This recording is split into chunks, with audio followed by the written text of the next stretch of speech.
Have you ever wondered what happens when the boundaries between love, loyalty, and desire blur beyond recognition?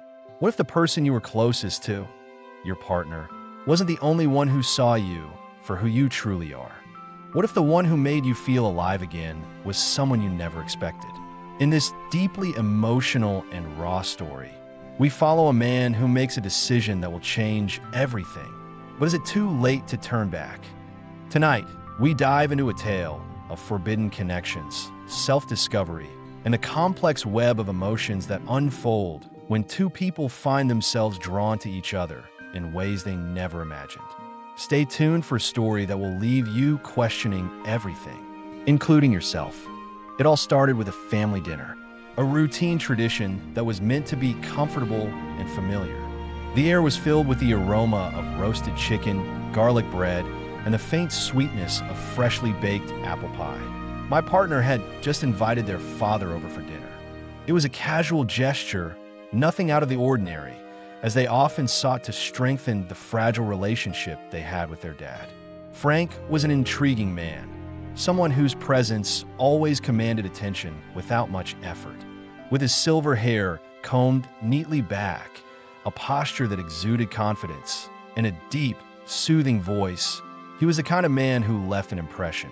There was a quiet intensity about him that could make any room feel smaller when he entered. That evening, I found myself hyper-aware of his presence in a way I hadn't before. Perhaps it was the way he smiled when he complimented the meal I had prepared, or how his eyes lingered on mine a moment too long when I poured him a second glass of wine. It felt harmless, a moment of shared recognition that I quickly dismissed. As the night unfolded, we sat around the dining table, laughing over my partner's stories about their college days and Frank's dry humor that often left us in stitches. I couldn't help but notice the ease with which Frank carried himself. His wit was sharp but never overbearing. There was a way he listened, really listened, that made you feel like the most important person in the world, even in a crowded room. After dinner, my partner disappeared into the den to finish something, leaving Frank and me alone in the kitchen.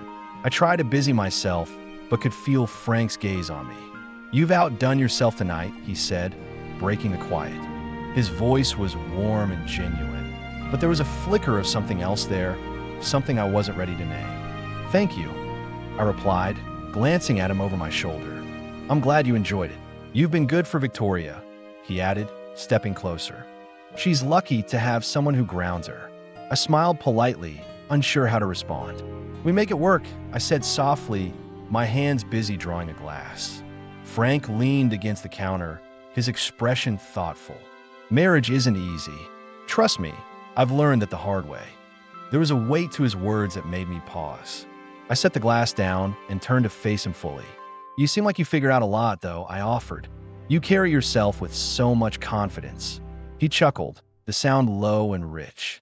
"That comes with age, or maybe it's just the ability to hide insecurities better than most." The way he said it made me feel like he was letting me in on a secret, and I found myself smiling in return. There was an undeniable magnetism about him, a pull I couldn't quite shake. We talked for what felt like hours, even though it must have been only minutes. He shared stories about his youth, his regrets, his lessons, and I listened intently, forgetting for a moment that I was supposed to be finishing the dishes. There was a lightness to our conversation, but beneath it, an undercurrent of something unspoken. Every glance, every smile felt loaded, though I couldn't pinpoint why. When my partner returned to the room, I felt a strange sense of relief and disappointment. The attention dissipated but left behind a quiet hum that stayed with me long after Frank had said his goodbyes and the evening came to an end. That night, as my partner slept soundly beside me, I replayed the conversation in my mind, analyzing every word, every glance. I told myself it was nothing, a harmless interaction with my father-in-law, but the way my heart raced at the memory told a different story. I didn't know it then, but that evening was just the beginning. What followed would unravel everything I thought I knew about myself, my marriage, and the limits of what I was capable of. Still, the next day felt like any other. My partner was busy with work calls, their laptop perched on the dining table as they darted between emails and phone calls.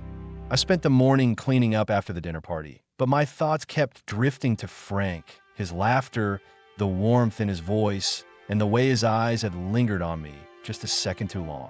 I shook my head, willing the memories to fade. It was ridiculous to let a few fleeting moments take up so much space in my mind, yet the harder I tried to suppress them, the more vivid they became. By the time afternoon rolled around, I found myself scrolling through my phone, debating whether to text him a polite thank you for joining us the night before. I hesitated for longer than I cared to admit before finally typing a message. Thank you for coming over last night. It was nice having you here, and I'm glad you enjoyed the dinner. I pressed and set the phone down, my heart thumping against my ribcage like I'd just done something forbidden. Minutes passed, stretching into what felt like hours, until the screen lit up with his reply. The pleasure was all mine. You're a wonderful host and an even better conversationalist. I read the words twice, searching for any hidden meaning, though I wasn't sure what I was looking for. His response was polite, even complimentary, but it was the last sentence that lingered. The next message came before I could respond. If you're free sometime, I'd love to continue our conversation. There's so much more I'd like to hear about you. I stared at the screen, the weight of his words sinking in. My first instinct was to brush it off, to chalk it up to harmless curiosity or polite small talk, but the part of me that had felt so invisible in recent years clung to the attention like a lifeline. Sure, that sounded nice. I replied before I could overthink it. His response came quickly. Tomorrow afternoon.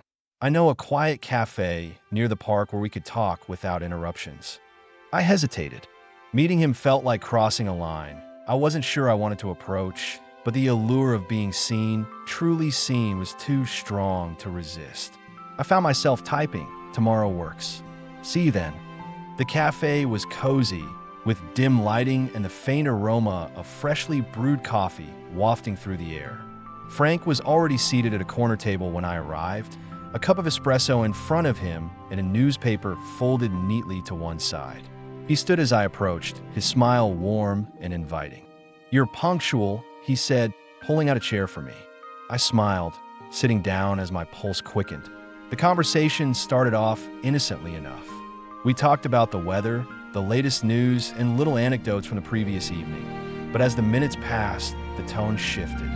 Frank leaned in slightly, his eyes locked on mine as he asked questions that felt more personal. "What made you fall in love with Victoria?" he asked, his voice soft but probing. The question caught me off guard, and I hesitated before answering. "She made me feel alive," I said, the words coming out more wistfully than I intended. Back then, she was so attentive, so full of energy, it felt like we could conquer the world together. Frank nodded, his expression thoughtful. Now, the weight of his question hung in the air. I glanced down at my coffee, unsure how to respond. "Now things are different," I admitted. "Life gets in the way." "I suppose that's natural," he said gently, "but it doesn't mean you have to lose yourself in the process." I looked up, meeting his gaze. There was an intensity in his eyes that made my breath hitch. For a moment, the noise of the cafe faded, and it felt like we were the only two people in the world. "I can see why Victoria fell for you," he said, his voice dropping to a near whisper. "You have this spark about you. It's magnetic." Heat rose to my cheeks, and I glanced away, trying to steady my thoughts. "That's kind of you to say." "It's the truth," he replied. The rest of the conversation blurred into a haze of laughter and shared stories. By the time we left the cafe, I couldn't deny the connection growing between us. As we stood by the door, Frank turned to me, his expression serious. "Thank you for meeting me," he said. "It's been a long time since I've had a conversation like this." "Me too," I admitted, my voice barely audible. He hesitated, his hand hovering near mine as if he wanted to reach out but thought better of it. "Maybe we could do this again sometime." I nodded, my heart pounding in my chest. "I'd like that." As I walked away, the air felt heavier, charged with the weight of what had just transpired. I told myself it was just a friendly meeting, but deep down I knew better. Something had shifted, and I wasn't sure if I could stop it or if I even wanted to. But I was so unaware of what would still come. The days leading up to our next meeting were filled with restless energy I couldn't shake. I busied myself with the usual chores, laundry, errands, dinner planning, but my mind was elsewhere. I kept replaying moments from the cafe. The way Frank's gaze had lingered, the warmth in his words, and the subtle spark that seemed to pass between us. It wasn't just the conversation that had stayed with me. It was how he made me feel seen, heard, important. When Frank suggested another meeting, this time at his house, I didn't hesitate. It felt inevitable, like a continuation of something we'd only just begun to explore. There was an unspoken understanding between us, a pull that neither of us seemed able or willing to resist. The drive to his house was both nerve-wracking and exhilarating. My thoughts raced with possibilities, with questions I wasn't sure I wanted answered. When I finally pulled into his driveway, I sat there for a moment, my hands gripping the steering wheel as I stared at the familiar house. It had always been a warm, welcoming place, but tonight it felt different. The air around it seemed heavier, like it was holding secrets within its walls. Frank opened the door almost immediately after I knocked, his expression soft but tinged with something I couldn't quite place. Relief, anticipation. "I was starting to think you'd change your mind," he said, his lips curving into a smile that made my heart skip. "Just need a moment to collect myself," I admitted, offering a shaky laugh. He stepped aside to let me in, and as I crossed the threshold, the familiar scent of cedarwood and something faintly spicy, his cologne, washed over me. It felt comforting and disarming all at once. We made small talk as he led me through the house, his voice steady but warm.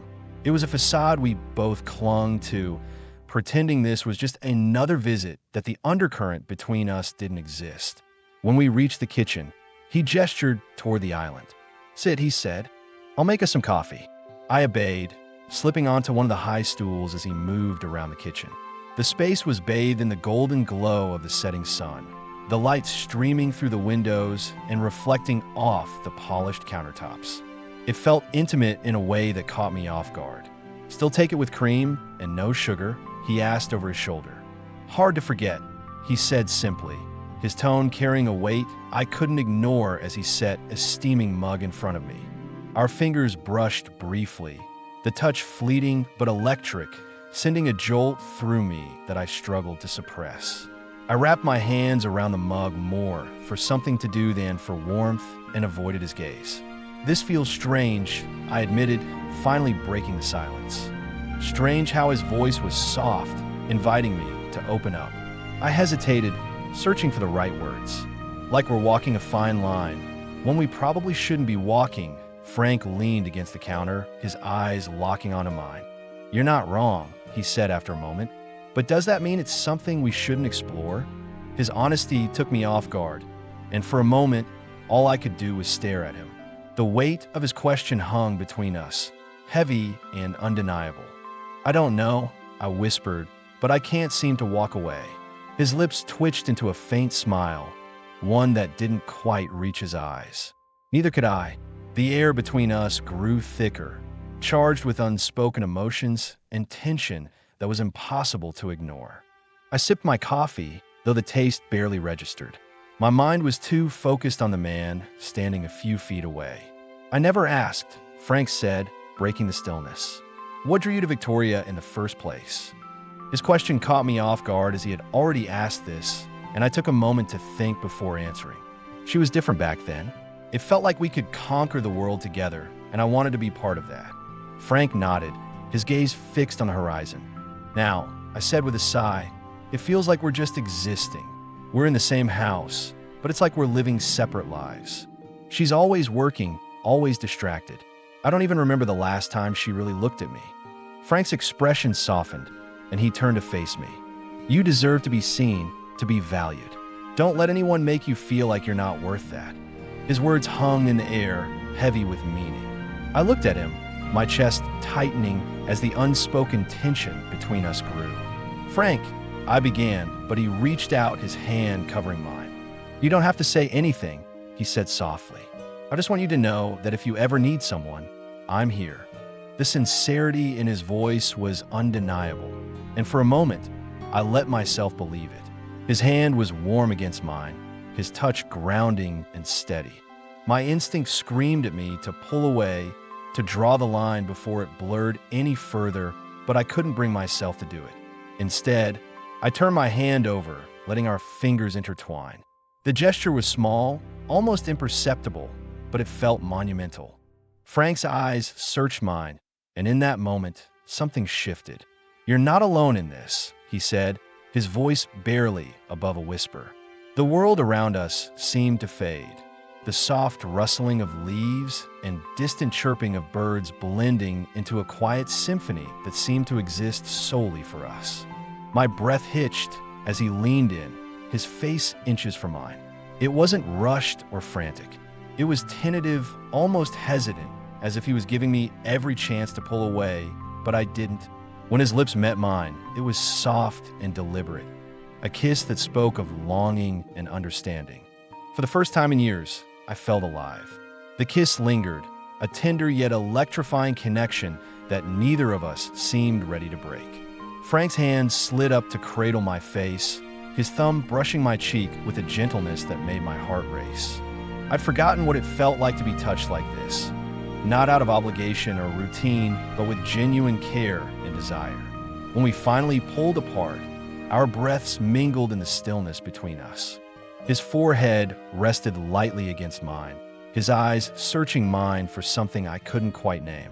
"I don't want this to feel rushed," he said softly, his voice trembling with both regret and yearning. "I don't want you to regret this." I reached up, cupping his face in my hands and forcing him to meet my gaze. "I won't," I whispered, my voice trembling but resolute. The vulnerability in his eyes was disarming, a stark contrast to the confident man I'd grown accustomed to seeing. It was as though he'd stripped away all pretense, laying bare the raw emotions that neither of us had the courage to name. He kissed me again, slower this time, his lips moving against mine with an aching tenderness that left me breathless.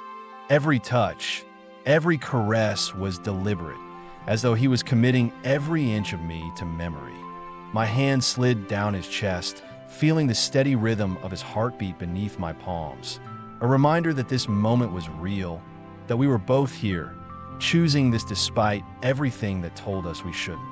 The sun dipped lower in the sky, casting a golden glow across the pond and turning the water into a mirror of shimmering light.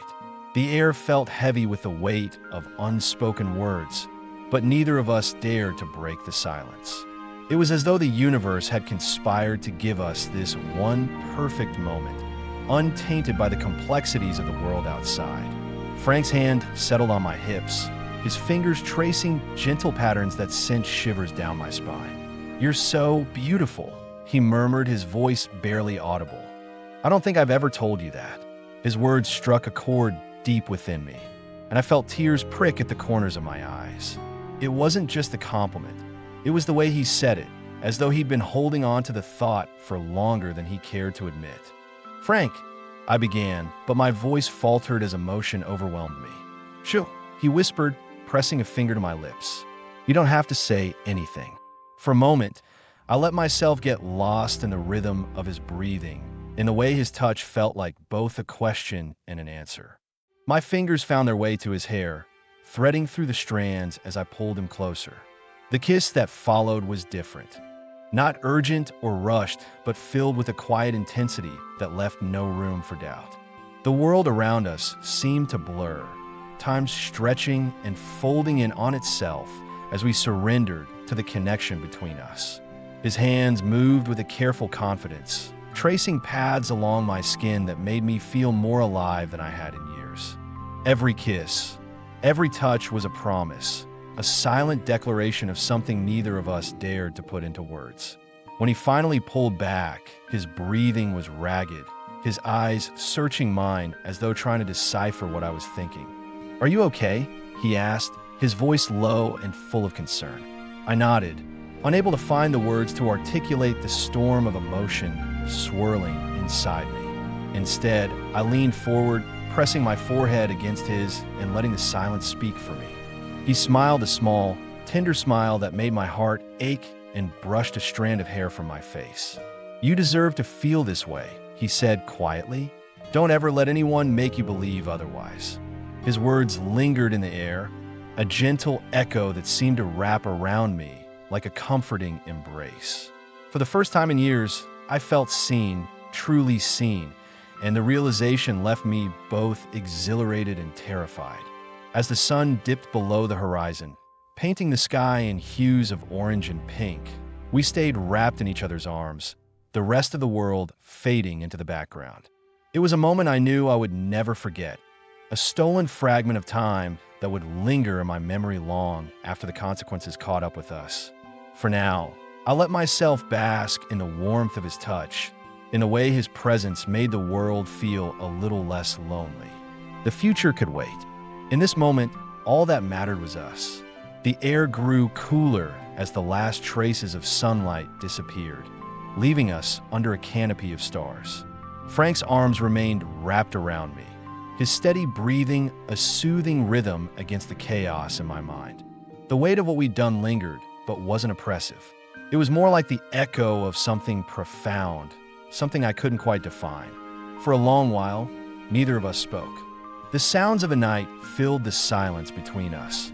The gentle rustle of leaves, the occasional chirp of a cricket, the soft lapping of water against the shore. It was as though the universe had conspired to give us this one perfect moment, untainted by the complexities of the world outside. Eventually, Frank shifted, his fingers lightly tracing circles on my back. We should probably head back, he said, his voice reluctant. I nodded, but neither of us made a move to stand. The thought of leaving this bubble, returning to reality, felt impossible. I don't want this to end, I admitted, my voice barely above a whisper. Frank's hand stilled, and he tilted his head to look at me. It doesn't have to, he said softly, not completely. I met his gaze, searching for answers in the depths of his eyes, but it did. I said, the weight of reality creeping back in. This, whatever this is, it can't exist outside of this moment. He frowned, his jaw tightening as he considered my words. It doesn't have to be that way, he said after a pause. We could figure it out together.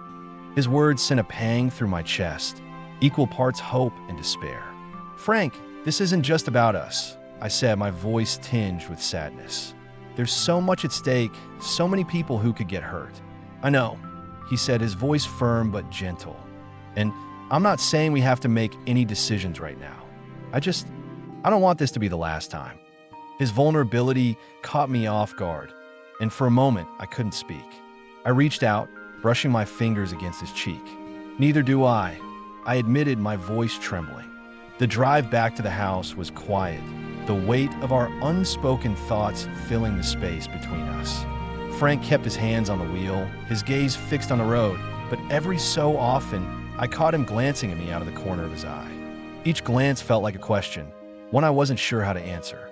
As we pulled into the driveway, the warm glow of the porch light greeted us, a stark reminder of the life we were returning to. Frank parked the car, but didn't move to get out. Instead, he turned to me, his expression unreadable. Are you going to be okay? He asked, his voice soft but laced with concern. I hesitated, my hands twisting in my lap. I don't know, I admitted, but I think I need some time to figure things out. He nodded, his gaze lingering on me for a moment longer before reaching out, covering my hand with his. Take all the time you need, he said. I'm here if you need me. The sincerity in his voice brought a lump to my throat, and I nodded, unable to speak as I stepped out of the car. I felt his eyes on me, a silent reassurance that I wasn't alone, even if I felt like I was. Inside the house, the stillness was overwhelming. I moved through the familiar space, my thoughts a whirlwind of conflicting emotions. Everything looked the same, but nothing felt the same. The weight of what had happened pressed down on me. But beneath it all, there was a strange sense of clarity. I stood by the window, staring out at the darkened yard. The memory of Frank's touch lingered, a bittersweet reminder of what we'd shared. It was wrong, I knew that, but it also felt more real than anything I'd experienced in years. As I stood there, I realized I couldn't keep running from the truth about my marriage, about myself, about what I wanted. Whatever happened next, I needed to face it head on. While the path forward was uncertain, one thing was clear: I couldn't go back to the way things were. Not now, not ever. The following days passed in a strange blur, each moment both too fast and excruciatingly slow. The house was alive with its usual routines: meals to cook, laundry to fold, phone calls to answer. But underneath it all, I felt like I was walking through a dream or maybe a nightmare. Every room seemed to echo with memories of that night, every silence filled with words unsaid. Frank and I avoided being alone together. At least at first, it was safer that way. When we did cross paths, it was as though an invisible thread still connected us, tugging gently at the edges of my awareness. A glance that lingered too long, a hand brushing against mine as we passed, an unspoken question in his eyes that I wasn't ready to answer. I couldn't tell if I wanted to run from him or toward him. One evening, as I stood at the kitchen sink washing dishes, I felt him enter the room. He didn't say anything at first, just stood there, his presence heavy in the air. I kept my eyes on the soapy water, the rhythmic clink of plates against the sink the only sound. "Are you okay?" he finally asked, his voice soft. I sat down the dish I was holding, letting the water drip from my hands. "I don't know," I said honestly, not turning to face him. "I'm trying to be." He moved closer, his footsteps slow and deliberate. "I've been thinking about what you said," he began, his tone hesitant. "About everything." I closed my eyes, bracing myself for what was coming.